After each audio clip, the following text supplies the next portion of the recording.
Okay, today we're going to do lesson 6.8, which is using stuff we've done. Over on the right hand side here, I have what we call an arithmetic sequence. It's a sequence where you add the same amount each time. So when I look at a sequence like this, right, 6, 12, 18, 24, you're doing the same thing every time to get the next term. So if I look here, what did I do from 6 to 12? I went up 6. From 12 to 18, I went up 6. 18 to 24, I went up 6. So what am I going to do here? Go up 6 to 30, then up 6 to 36. Now, an easier way to find out how much we go up is if I take the previous term, is if I take the new term and I subtract the previous term. And what I mean by that, to see how much I went up by, if I do my new term 12 minus my old term or previous term 6, I get 6. That's how much I went up. 18 minus 12 is 6. That's how much I went up. So when we look here at the first example, now we're doing it with mixed numbers. It says Mr. Patrick wants to develop a new chili recipe for his restaurant. Each batch he makes, he uses a different amount of chili powder. The first batch uses 3½ ounces. The second batch uses 4 5/6. The third 6 1/6, and the fourth 7½ If this pattern continues, how much chili powder will he use? So right down here, here is the sequence that has been created. Okay? Now, how could I figure out what the next two or the sixth one would be? Well, to find the sixth batch, I have to first find the fifth and then the sixth. But here's the problem, right? It's very difficult when mixed numbers are written like this with different denominators to see how much I'm going up. So what we're going to do is create all of these mixed numbers to have fractions with a common denominator. So what's the common denominator between 2, 6, 6, and 2?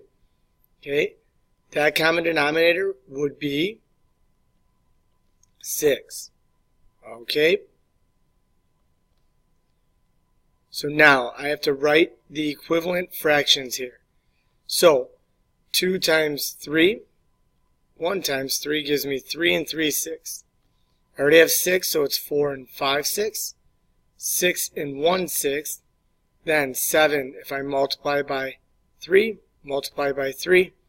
I get 3. So now to find the rule, what am I going up by each time? This is a little harder than the example I did at the beginning because we're involving fractions. So what I do is I subtract the new minus the old. So the new was 4 5/6. Subtract 3 3/6, and what do I get here? 4 minus 3 is 1. 5/6 minus 3/6 is 2/6, which reduces to 1 1/3. Now, if I take the new one here, if I try 6 1/6 minus, this is the new, right? This is the old, minus 4 5/6, right? What do I have to do here? I have to drop this to a 5. I'm going to add 6 over 6 to this to get 7/6 minus 4 5/6. 5 minus 4 is 1. 7 minus 5 is 2/6, which reduces to 1 1/3.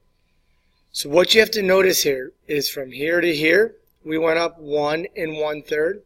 From here to here, we went up 1 1/3, which means from here to here, we went up 1 1/3. So the rule is you are adding 1 1/3 each time. Now remember, when we go to add it, right, it's a little bit difficult to add to this because we need those common denominators again. So what I do is I keep it as 1 2/6, right? So we said this was 3 3 3/6. This was 7 3/6. So now when I add 7 and 3/6 and 1 and 2/6, I get 8 and 5/6. Then the next one, I'm going to add 1 and 2/6 here. So 8 plus 1 is 9. 5 plus 2 is 7/6. But I should change that to, right, this is going to be 1 and 1/6, so 10 and 1/6. Okay. So looking at this, it's all about finding what the number is being added each time, and then go ahead and add it. So over here, right, if I look, are the numbers getting bigger or smaller as we go along? Right, because if I look 1 3/4 to 1/4, that means I'm going down. So am I adding or subtracting each time? So again, this is page 396 in your packet. Okay, so if I look here, right now from here to here, what am I doing? From here to here, what am I doing? The first thing I'm going to do is write those with the common denominator. So 1 and something, 1 and something, 1 and something, then 1 and something. And then I'll go space, space, space, and then one fraction and another fraction. So what is the common denominator between 4, 16, 8, 16, 16, and 4? That common denominator is going to be 16. Okay? Now I'm going to go and write these times 4 times 4, so that gives me 12/16. Right? 1 and 9/16 is already good. Times 2 times 2 gives me 6/16. That's good. Over here, this is going to be 7/16. Then times 4 gives me 4/16. Now, what do I notice happened here? I went from 1 and 12/16 to 1 and 9/16. Right? So, did I go up or down here? What you should notice is, you really didn't move a whole number, but what is 12/16 minus 9/16 going to be? It's going to be 3/16, right? So you went down 3/16 here. From 1 and 9/16 to 1 and 6/16, what happened here? Well, you went, subtracted the 1s, right? You get 0. But you went 9/16 minus 6/16, you went down 3/16. And then if I look again here, I went down 3/16. Okay? So then if I go down 3/16 here, right? From here to here, my next term, right? If I subtract 3/16, what is 1 and 3/16 minus 3/16 going to give me? Just 1. But now, to find the next one, I have to subtract 3/16 again. But how do I do, right, 1 minus 3/16? Well, I have to make that 1, right, a whole number by putting it over 1, and then I'm going to change it to a fraction with a common denominator of 16. So, times 16 times 16, 16 over 16 minus 3 over 16 will give me 13 over 16. And now, when I subtract 3/16 again, 13 minus 3 is 10/16. Okay? So the rule here is we are subtracting 3/16 each time. And when we go to fill this out, right, you would have your 1 and 12/16, 1 and 9/16, 1 and 6/16, 1 and 3/16, then 1, 13/16, 10/16, and notice minus 3/16 minus 3/16 gives you those final ones.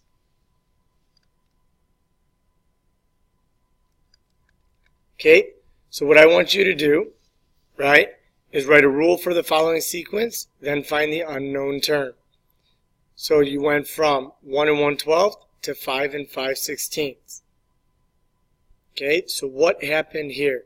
So what is 1 and 1/12 minus 5/6 going to give me? Well, my common denominator is going to be 12. So I get 10 over 12.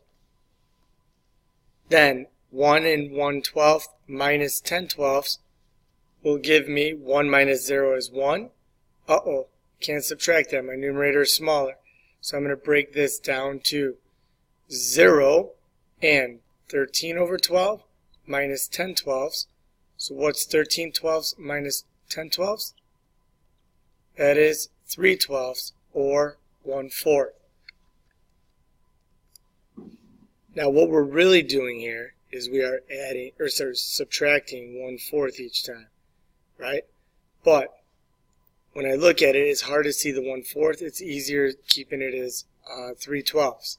So if I rewrite all of these as 1 and 1/12, comma, how do I write this as a fraction with, that's going to be 10/12, right? We have this space, then we have 1/3 would be 4/12, and then 1/12. Now since we have this common denominator of 12 already, instead of using 1/4, let's consider using 3/12. So here I went down 3/12, so here I go down 3/12. So 10/12 minus 3/12 is 7/12.